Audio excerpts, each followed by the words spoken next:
সব কিছুই চিনতে পারি, শুধু কেন জানি মানুষকে আমি কখনো চিনতে পারি না। আমার তো মনে হয় মানুষের মন আর ওই আকাশের রং একই সুতোয় বাঁধা।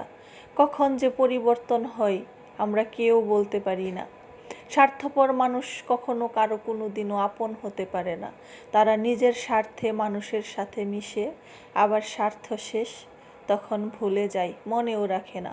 মনে তো রাখবে দূরের কথা, যোগাযোগটাও পর্যন্ত তখন মানুষ বন্ধ করে দেয়। আর আমরা ভাবি মানুষ কিভাবে এত তাড়াতাড়ি পরিবর্তন হয়ে যায়। আরে না, মানুষ কখনো কোনো দিনও পরিবর্তন হয় না। মানুষ শুধু তাদের বেইমানির কৌশলটা পরিবর্তন করে। আসসালামু আলাইকুম, সানজানা কিচেনে সবাইকে স্বাগতম। প্রিয় বন্ধুরা, সবাই কেমন আছেন? চলে এলাম আবারও আরেকটি রেসিপি নিয়ে। আজকে আপনাদের সাথে খুবই মজাদার একটা রেসিপি শেয়ার করব। আশা করি রেসিপিটা আপনাদের কাছে খুবই ভালো লাগবে। তো চলেন রেসিপিটা আপনাদের সাথে শেয়ার করে দেই। এখন চলে যাচ্ছি মূল রেসিপিতে। আজকে আমি আপনাদেরকে বেঁচে যাওয়া ভাত দিয়ে এই মজাদার রেসিপিটা করে দেখাবো। আমরা রাতে অনেক সময় ডিনার করার পরে অনেকগুলো ভাত আমাদের বেঁচে যায়। সেই ভাতগুলো আমাদের অনেক সময় নষ্ট হয়ে যায় বা আমরা ফেলে দেই। তো সেই ভাতগুলো আমরা ফেলে না দিয়ে কিন্তু এইরকম মজাদার একটা রেসিপি করে নিতে পারি, যেটা খুবই সহজ আর অল্প কিছু উপকরণ দিয়ে করা যায়, আর খেতে তো ভীষণই মজা। যারা এখনও খাননি তারা এই রেসিপিটা একবার হলেও ট্রাই করবেন, আর যারা খেয়েছেন তারা তো জানেনই কতটা মজা হয়। তো আমার কালকে রাত্রে অনেকগুলো ভাত ছিল, যেগুলো আমি ফ্রিজে রেখে দিয়েছিলাম। তো আমি ওই ঠান্ডা ভাতগুলো এই বৃষ্টির দিনে আর খাবো না। তো ভাবলাম ভাতগুলো নষ্ট হবে, তো আমি একটা এইরকম রেসিপি করে নেই, খাওয়াও হয়ে যাবে আর বিকেলের নাস্তাটাও হয়ে যাবে। তো তার জন্য এইখানে আমি 2 কাপ ভাত নিয়েছি। ভাতটা অনেকটাই নরম ছিল। তার মধ্যে আমি দিয়ে দিলাম কিছু পেঁয়াজ কুচি, কাঁচামরিচ কুচি, আর দিয়ে দিলাম হাফ চামচ আদা রসুনের পেস্ট, আর দিয়ে দিলাম হাফ চামচ জিরা বাটা, অল্প একটু মরিচের গুঁড়া, অল্প একটু ধনিয়ার গুঁড়া, আর অল্প একটু হলুদ গুঁড়া, আর দিয়ে দিলাম ভেজে রাখা জিরার গুঁড়া, আর দিয়ে দিয়েছি সবজির মশলা। দিয়ে আমি ভাতগুলোকে ব্লেন্ডারে ব্লেন্ড করে নিয়েছি, একদম মিহি করে ব্লেন্ড করে নিয়েছি। আপনারা চাইলে এটা শিলনোড়ায় বেটে নিতে পারেন। এখন আমি এর মধ্যে দিয়ে দেব হাফ চামচ কালো জিরা, দিয়ে ভালো করে মিক্সড করে নেব। নিয়ে এর মধ্যে আমি দিয়ে দেব একটা ডিম। এখন ডিমটা আমি ভালো করে মিক্সড করে নিচ্ছি। তো ডিমটা দেওয়ার পরে আমার বেটারটা অনেকটাই নরম হয়ে গিয়েছিল, যার জন্য এখানে আমি হাফ কাপ ময়দা ব্যবহার করেছি, যেটা আপনাদের সাথে শেয়ার করা হয়নি, তার জন্য দুঃখিত বন্ধুরা। তো এখন আমি হাতে একটু তেল নিয়ে এইরকম করে ছোট ছোট করে বড়া আকার করে নেব। এরকম করে বড়া করে নিলাম। আমার ভাতটা অনেকটাই পানি ছিল, তার জন্য ব্লেন্ডারে ব্লেন্ড করার সময় এটা আরও পাতলা হয়ে গেছে। আপনারা যখন করবেন তখন ভাতটা পানি দিয়ে দেবেন না ভাতের মধ্যে, তাহলে কিন্তু ব্যাটারটা নরম হয়ে যাবে। তো এরকম করে আমি সবগুলো বড়া করে নিচ্ছি বন্ধুরা, দেখেন।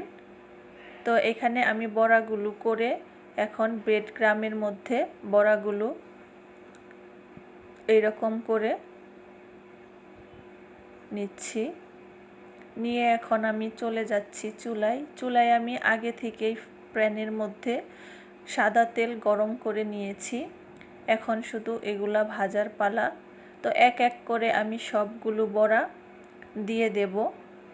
দিয়ে চুলাটা মিডিয়াম টু লো রেখে একদম ব্রাউন করে ভেজে নিব, তাহলে এটা খেতে বেশি ভালো লাগবে। আস্তে আস্তে এটা ভেজে নিতে হবে, যেন ভেতরটা একদম পারফেক্টভাবে হয়। চুলাটা বাড়িয়ে দিলে কিন্তু উপরটা লাল হয়ে যাবে, ভেতরটা পুরোপুরি ভাজা হবে না, তখন খেতে একদমই ভালো লাগবে না।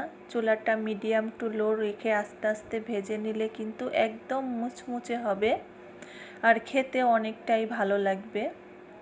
তো আজকে আমিও ফার্স্ট এই রেসিপিটা করে খেলাম, আমার কাছে খুবই ভালো লেগেছে। আপনারা যারা এখনও করে খাননি তারা অবশ্যই একবার রেসিপিটা ট্রাই করতে পারেন। তো আমার রেসিপিগুলো কেমন হয় বন্ধুরা অবশ্যই কমেন্ট করে জানাবেন। ভালো লাগলে আমার চ্যানেলটা সাবস্ক্রাইব করে আমার পাশে থাকবেন, আর পাশে থাকা বেল বাটনটি অন করে দেবেন, তাহলে আমার নিত্য দিনের ভিডিওর নোটিফিকেশন চলে যাবে সবার আগে আপনার কাছে। আর একটা লাইক দিয়ে অবশ্যই ভিডিওটা কন্টিনিউ করবেন বন্ধুরা, টেনে টেনে ভিডিও দেখবেন না, ফুল ওয়াচ করে দেবেন আমার ভিডিওটা।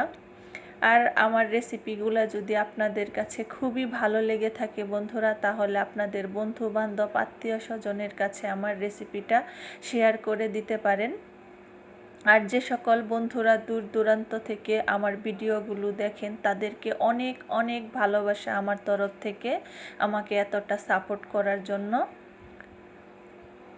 তো আমার বড়াগুলো আমি এপিট ওপিট করে ভালো করে একদম ভেজে নিয়েছি, এইরকম ব্রাউন কালার করে ভেজে নিয়েছি। এখন আমি বড়াগুলো তুলে নিচ্ছি, আর বেশিক্ষণ চুলায় রাখবো না, না হলে লাল হয়ে একদম পুড়ে যাবে, তখন খেতে আরও ভালো লাগবে না।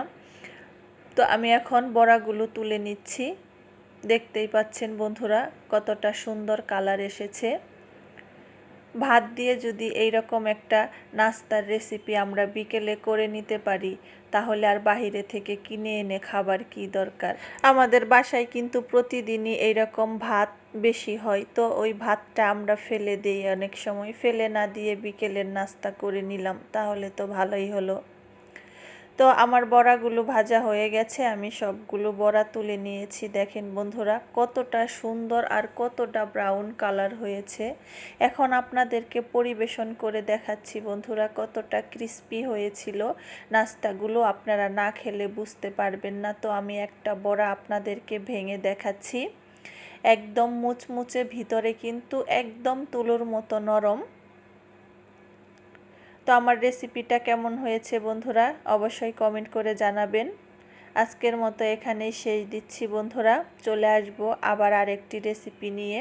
সেই পর্যন্ত সবাই ভালো থাকবেন আর আমার পাশে থাকবেন, আর একটা লাইক দিয়ে পুরো ভিডিওটা কন্টিনিউ করবেন বন্ধুরা। তো একটা বড়া আমি আপনাদেরকে ভেঙে দেখাচ্ছি, দেখেন বন্ধুরা ভিতরটা একদম পারফেক্ট হয়েছে, একদম তুলোর মতো নরম। তো আপনারা যারা এখনও ট্রাই করেননি রেসিপিটা অবশ্যই বাসায় ট্রাই করে নিতে পারেন।